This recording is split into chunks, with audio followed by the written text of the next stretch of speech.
The Irish border was such a hard problem to get agreement on because it goes to the very heart of the big Brexit contradiction. This is that the UK can find a way to leave the EU trading bloc and still maintain free trade with its former partners. This was the lie that was sold during the Brexit campaign, which is now unravelling before our eyes. Everyone has now agreed that a hard border on the island of Ireland should be avoided, but nobody is yet sure exactly how this will be achieved. That said, the deal was worth doing for Ireland. By tying down key commitments from the UK, it strengthens our position in the talks to come. The government faced some flack for holding out, but it was the right call. More battles lie ahead. Depending on how the talks progress, there may yet be rows about the details of the deal, about exactly what a hard border is, and about what regulatory alignment would entail. Ireland has got the pitch set up in its favour, but the match still has to be played. As of now, we don't know what Brexit will look like. We don't even know what kind of trade deal the UK government wants. The UK cannot simultaneously escape from EU rules and regulations, control immigration, do trade deals with third countries and have a trade deal with the EU which works something like current arrangements. We were told this week, amazingly, that the Conservative government had not yet had the discussion about what kind of trade arrangement it wanted. This is because, like a family Christmas dinner, they know that bringing up touchy issues will inevitably lead to a big row. But the hard discussion cannot now be delayed as the UK must outline its wishes ahead of Phase 2.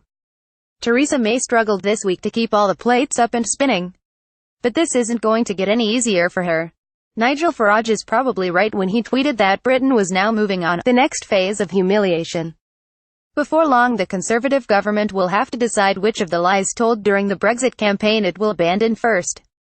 The UK cannot simultaneously escape from EU rules and regulations, control immigration, do trade deals with third countries and have a trade deal with the EU which works something like current arrangements. There appears only a few ways this can go now. If Britain wants a free trade deal with the EU which approximates what it has currently, then it might as well stay in the customs union and the single market, or something very close to it. Then the UK would have to abandon its key Brexit principles and continue to abide by EU rules, give up the chance of doing its own trade deals, and probably continue to accept the jurisdiction of the European courts. A fractious trade negotiation might end up with the UK accepting that it cannot have completely free access to the EU market and achieve all its other goals at the same time. The logic of the agreement signed this week points in this direction, towards a softer Brexit. It is the way to achieve Brexit and meet the commitments of this week's deal on avoiding a hard border and allowing continued free trade between the North and Britain. But can the UK sign up for this short, perhaps, of a general election? The second possibility is at the opposite end of the spectrum, a no-deal Brexit where the talks collapse in acrimony and the UK leaves without any agreement. This would be chaos, and cause huge economic and social damage in the UK and significant upheaval here. It is still a risk despite the progress made. Is there a middle way? There might be if May keeps the show on the road. A fractious trade negotiation might end up with the UK accepting that it cannot have completely free access to the EU market and achieve all its other goals at the same time. This would push it to accepting less favorable trade access than currently exists. Many experts point to the deal done between the EU and Canada. It took 7 years to negotiate, as a template. You would still wonder about the enormous complexity of negotiating this, but maybe it is possible. It would leave the UK in a worse economic position, although allow it to hold on to some of the political goals of Brexit. Our three outcomes have different implications for the border. If the UK remains in the single market and customs union, or something close to it, there is no border problem and Irish trade can continue unhindered. If the UK crashes out without a deal, then all bets are off. The agreement reached this week was for inclusion in a joint EU-UK withdrawal bill. But if the talks fall apart before this is agreed, then the text makes clear that all agreements are void.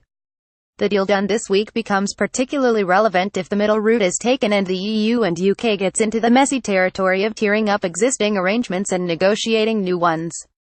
Ireland will hold to the no hard border guarantees, and, if necessary, the backstop of regulatory alignment on the island to avoid a trade border.